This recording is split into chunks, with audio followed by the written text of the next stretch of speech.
Thoughts about asking constant reassurance para sa kagaya kong traumatized, depressed, and anxious. Mga kings and queens, quick thoughts. Let's go! Sumabra yung palakpak ko. Stream my new single, Sabi-Sabi on Spotify. Para sa mga walang yang ex ninyo yun. Trust me, you'll like it. Let's go.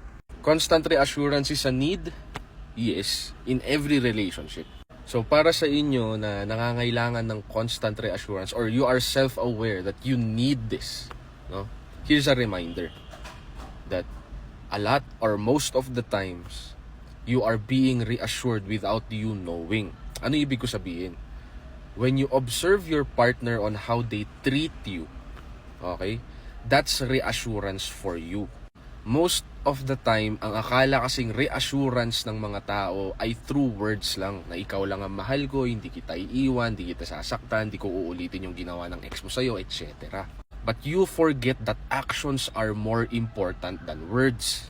So, I am asking you guys na nasa sitwasyon na ganito, na you are aware that you need a constant reassurance from your partner, is to observe your relationship. Observe on how your partner loves you.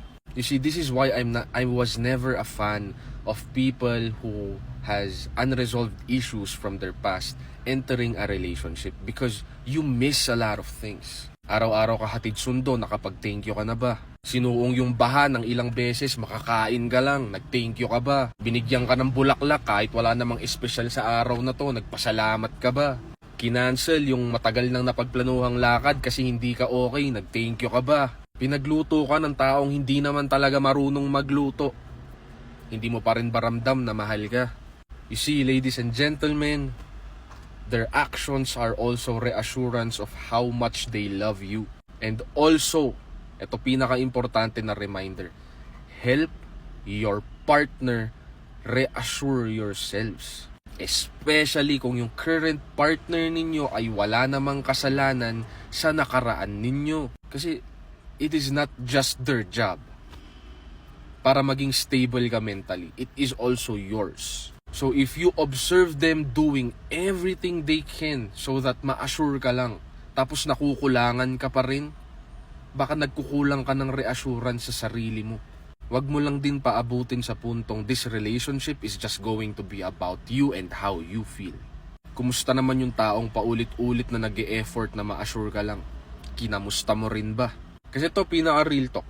Pinaka-real talk sa lahat ng taong may unresolved issues from their past na may jowa ngayon. Ito pinaka-real talk sa lahat.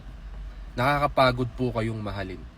Nakakapagod kayong paulit-ulit i-assure kasi iniisip ninyo na mauulit yung ginawa ng ex nyo sa inyo.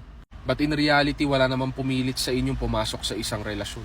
Pero dahil nandyan ka na sa relasyon na yan, yung bitbit mong bagahe na hindi pa okay, kailangan bitbitin din ng taong nagmamahal sa'yo. Naging responsibilidad niya yung responsibilidad mo. So if you're sensitive enough to feel about how your partner is doing, ask them kung gaano na ba kabigat yung relasyon na to para sa kanila. I am not invalidating your past.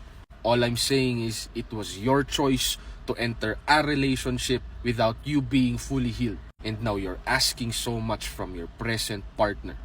Tulungan nyo silang maging okay kayo. Gets mo? At para sa mga putang inang ex nyo, pakinggan nyo yung bagong single ko na Sabi-Sabi sa Spotify. I'll see you in the next video, mga kings and queens. Other than that, nice.